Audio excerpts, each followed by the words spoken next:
मैं राजेश शर्मा और save India news में आपका स्वागत है। आज सेव इंडिया न्यूज के मंच पर अंकुश चौधरी जी हैं। अंकुश चौधरी आम आदमी पार्टी के मेरठ जिलाध्यक्ष हैं और हम लोग बात करेंगे क्योंकि जो मुख्यमंत्री उत्तर प्रदेश के मुख्यमंत्री योगी आदित्यनाथ का सबसे महत्वपूर्ण डिपार्टमेंट है प्राधिकरण, मेरठ विकास प्राधिकरण, आवास विकास उनके अंडर में शायद इसलिए है कि जो यहाँ भ्रष्टाचार है उसमें काबू पाया जा सके। लेकिन मुख्यमंत्री के पास ये विभाग होने के बाद भी इस समय जिस तरह मेरठ विकास प्राधिकरण में भ्रष्टाचार चरम पर है, तो अभी अंकुश जी बात करेंगे, बताएंगे कि यहाँ अगर हम वीसी की बात करें तो वीसी अभिषेक पांडे बेहद आईएएस अधिकारी हैं, ईमानदार हैं, लेकिन उनके साथ जो टीम में जो भ्रष्टाचार के आखंड तो डूबे हुए लोग हैं उसके बारे में बताएंगे कि किस तरह भ्रष्टाचार के नाम पर राजस्व के नाम पे जिस तरह प्राधिकरण को धोखा दिया जा रहा है और मुख्यमंत्री का चूंकि डिपार्टमेंट है उनकी साख का मामला है और मुख्यमंत्री को किस तरह ये लोग भ्रमित करते हैं। अंकुश जी आपका स्वागत है बहुत बहुत धन्यवाद राजेश शर्मा जी। और देखिए ज्वलंत मुद्दा है मेरठ को लेकर। अगर मेरठ की बात करें तो महायोजना लगातार यहाँ पे लेके आई जा रही है। मेरठ क्योंकि एनसीआर का क्षेत्र है और दिल्ली से बिल्कुल सटा हुआ है, लगातार यहाँ पे विकास भी हो रहा है। लेकिन विकास जो है वो जिस तरीके की अवैध कॉलोनी के निर्माता जो लोग हैं उनके द्वारा क्या कहीं ना कहीं शासन का जो नियम कायदे कानून हैं, जो प्राधिकरण के नियम कायदे कानून को धाता बताते हुए बे तरीके से पूरे मेरठ के अंदर एक जाल बिछा दिया अवैध कॉलोनी का। कहीं ना कहीं उसके खिलाफ कार्रवाई होनी चाहिए। जहाँ तक अभी आपने बात की एमपी डीसी साहब की प्राधिकरण की, मेरठ विकास प्राधिकरण ने जो कॉलोनियाँ काटी है उसके पास नई कोई कॉलोनी बनाने की जगह नहीं बची। और कारण क्या है, क्योंकि मेरठ के चारों तरफ अवैध कॉलोनी का एक बहुत बड़ा मकड़जाल इन लोगों ने बना दिया है। अगर प्रवर्तन दल नाम के यहाँ पे प्रवर्तन दल जाता है ध्वस्तीकरण की कार्रवाई होती है, लेकिन वो खाना पूर्ति है।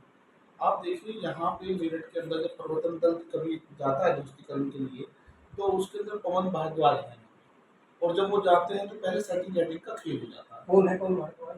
पवन भारद्वाज एक अधिकारी हैं प्रवर्तन दल की और लंबे समय से यहाँ पे एसडीओ हैं, पहले जे थे, प्रमोशन हो गया उनका, ट्रांसफर भी यहाँ से हो चुका है फरवरी में, लेकिन वो अभी तक यहीं पे बने हुए। और जब ध्वस्तीकरण के लिए जाते हैं तो उससे पहले उसको बता दिया जाता है कि फला तारीख को आपका ध्वस्तीकरण करने आएंगे, एक अलग कच्चा कोठा बरामदा टाइप कुछ बना लो और जाके उसको दिखाएंगे, बुलडोजर वहाँ पे लगाएंगे, फोटोग्राफ करेंगे और ले जाके सौंप देंगे। ऐसा कैसा क्यों बोलते हैं? ऐसा इसलिए बोलते हैं कहीं ना कहीं नंबर 2 की कमाई लोगों को लगातार करनी है। एक कॉलोनी से 10-10, 5-5 लाख रुपए की मोटी रिश्वत ये लोग देते हैं और कहीं ना कहीं वीसी साहब को गुमराह लोग करने का काम करते हैं कि देखिए साहब हम वाला जगह गए थे, ये फोटोग्राफ वहाँ पे उसका ध्वस्तीकरण करा। आप देखिए यहाँ पे इंस्टीट्यूशन लैंड जो है मानकों के आधार पे उसके विपरीत वहाँ पे निर्माण हो रहा है। श्री राम इंस्टीट्यूट का मुद्दा हमने उठाया, डीवीसी साहब से मिला, आप जाके देखिए हमें वहाँ पे कार्य चल रहा है। तो ये कहीं ना कहीं ये बहुत बड़ा मकड़जाल है और सरकार के खजाने को लूटने का काम किया जा रहा है। ये योगी आदित्यनाथ जी का डिपार्टमेंट है, उनके अंदर में आता है और उसके बाद फिर इतनी बड़ी लापरवाही है ना, कहीं ना कहीं मुझे लगता है डीसी साहब को इस पर ध्यान देना चाहिए। जो आपने नाम लिया है, जो जी का नाम लिया है एसडीओ पर, इनके पास तो मुझे लग रहा है कि विजिलेंस का कुछ जांच की आई है संपत्ति। देखिए इनकी कई जगह जांचें चल रही हैं जो मुझे नहीं पता, मेरे पास भी उसकी कॉपी उपलब्ध है और जो लखनऊ के मुख्यमंत्री को भेजी गई है, विजिलेंस को भेजी गई है, अब कुछ संपत्ति इनको होना बताया गया है और जो दिखता भी है जिस तरीके की लाइफ वो लोग जी रहे हैं, जिस तरीके की घोड़े गाड़ी तमाम चीज़ें उनकी पत्नी के नाम जो संपत्ति का ब्यौरा कुछ व्यक्तियों ने हम लोगों को भेजा है, उसकी शिकायत है, तो उसके आधार पर जांच होनी चाहिए। और जिस व्यक्ति का ट्रांसफर होगा वो प्रवर्तन दल में बना हुआ, अरे प्रवर्तन दल में से आप उसको हटाइए, उसको हटाने का काम कीजिए। तो ये कहीं ना कहीं संपत्ति कहाँ से आ रही है? एक मध्यम वर्गीय परिवार एक साधारण नौकरी में अपने बच्चों का पालन पोषण नहीं कर पा रहा इतनी महंगाई के जमाने में, और वो व्यक्ति इतनी लेविश लाइफ जी रहे हैं, बड़ी बड़ी घोड़े गाड़ी बंगले, और इतनी संपत्ति कहाँ से आई है? वो संपत्ति इकट्ठी कहीं ना कहीं कॉलोनियों का जो पूरा जाल बिछा हुआ है। ऐसा क्या है कि एक बार तो ये बताया गया कि 400 कॉलोनियां अवैध रूप से बनी हुई है, उन्हें ध्वस्त किया गया। ऐसी क्या जरूरत पड़ी कि उन्हें दोबारा फिर ध्वस्त करना पड़ रहा है? भाई डिपार्टमेंट का तेल बिल होता है, जेसीबी चलती है, तमाम इतनी वीटो पावर लगती है और तमाम जो कर्मचारी लगते हैं, ऐसा क्यों है कि अगर एक बार वो बनने को देते हैं ऐसे अवैध निर्माण? राजनीति यही खेल है, असल खेल यही है।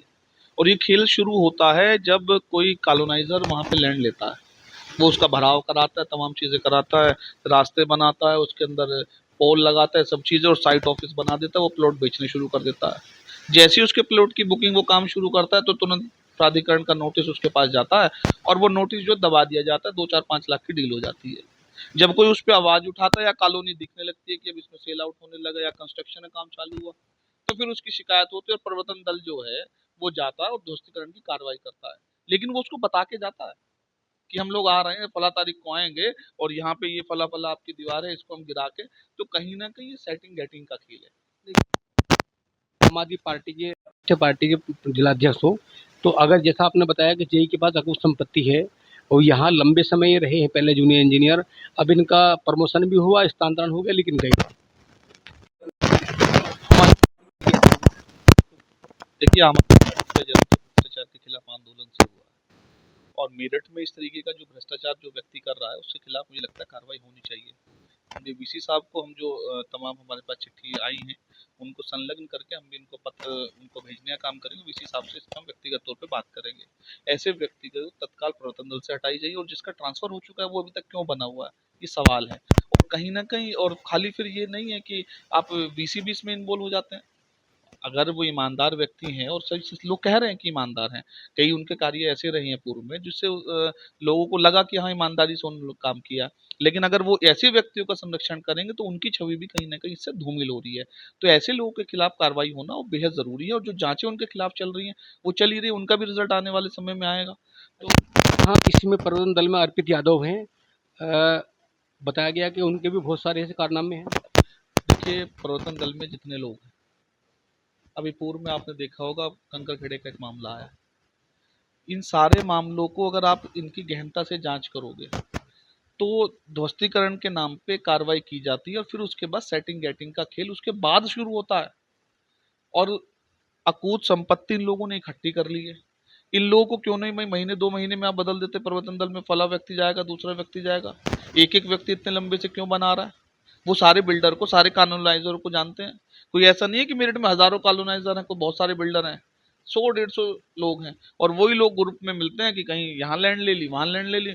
एक आदमी की व्यक्ति पता चलेगी कंकरखेड़ा में कॉलोनी काट रहा है, पल्लापुरम में भी काट रहा है, मवाना रोड पे भी काट रहा है, तो ये वही लोग हैं, चंद लोग हैं तो जिसका सब लोगों को संज्ञान है, सब लोगों को उसका पता है। तो ऐसे लोग या ऐसे भ्रष्ट अधिकारी क्यों बने हुए हैं, ये बुनियादी सवाल है। इस पे हम लोग एमडीवीसी साहब से बात करेंगे। क्या कोई ऐसी आपके पास लिखित में है जिसमें आपने बताया कि आपको संपत्ति है, इतनी प्रॉपर्टी है, कोई ऐसा है, कोई लिखित में ऐसा कुछ आपके पास या कोई डाटा कहीं से लिया हो आपने? देखिए, हमारे पास जो अभी कई जो शिकायतकर्ता ने जो पत्र भेजे वो पत्र हमारे पास है, उसके अंदर उसने विजिलेंस का और उसके अंदर ब्यौरा दिया गया है कि फला फला व्यक्ति के नाम ये इनकी बेनामी संपत्तियां हैं, जिसमें किस व्यक्ति के नाम कहाँ कितनी प्रॉपर्टी, उनके प्लॉट्स की वो पूरी डिटेल है उसमें, तो वो हम उपलब्ध कराएंगे। और मैं कह रहा हूँ कि आप देखिए, जब अगर किसी पे सवाल खड़े हुए, क्या इन दोनों अधिकारियों के अलावा प्राधिकरण पे कोई अधिकारी नहीं बचा?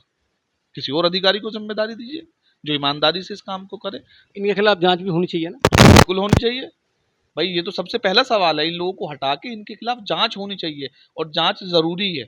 जब तक जांच नहीं होगी तब तक ये निरंतर ये काम चलता रहेगा। तो चूंकि हम लोग बात करते हैं अंकुश चौधरी जी से, आप लगातार जो जो भ्रष्टाचार के मामले होते हैं, जिन जिन डिपार्टमेंट में होते हैं, चाहे वो नगर निगम हो, सिंचाई विभाग हो, प्राधिकरण हो, आवास विकास हो या एजुकेशन जुड़ा हुआ मामला हो, आम आदमी पार्टी के जिलाध्यक्ष अंकुश चौधरी अपनी टीम के साथ लगातार वहाँ अधिकारियों से मिलते हैं और भ्रष्टाचार के खिलाफ बोलते भी हैं। तो आज चूंकि मेड विकास प्राधिकरण के कुछ अधिकारी भ्रष्टाचार के आखंड में डूबे हुए हैं, इसको लेकर आज बातचीत की अंकुश चौधरी जी से। उन्होंने कहा भी है कि जो भ्रष्ट आचरण के अधिकारी हैं इनके खिलाफ मेयर विकास प्राधिकरण, चूंकि वो बहुत ही ईमानदार हैं, आईएएस अधिकारी हैं, उन्हें कार्रवाई करनी चाहिए और प्रवर्तन दल से उन लोगों को हटाना चाहिए जो दागदार हैं, जिनके पास भ्रष्टाचार के दाग हैं, जिनके पास अकूत संपत्ति है और जिनकी विजिलेंस से लखनऊ से जांच चल रही है। तो आप लगातार देखते रहिए 7 इंडिया न्यूज़, हम आपको लगातार अपडेट देंगे और जितने भी भ्रष्टाचार के मामले हैं, खासकर जहां जहां मुख्यमंत्री का सीधे जुड़ाव है, और चूंकि ये इसलिए भी प्राधिकरण में बात करनी जरूर थी, ये जो विभाग है ये सीधे तौर पर मुख्यमंत्री का डिपार्टमेंट है और कहीं ना कहीं अगर इस तरह गोरा धंधा यहाँ चलेगा, भ्रष्टाचार चलेगा, तो कहीं ना कहीं मुख्यमंत्री की छवि खराब करने का ये कहीं ना कहीं प्लान है। तो आप देखते रहिए 7 इंडिया न्यूज़, राजेश शर्मा के साथ हमारे फोटो कैमरामैन राज।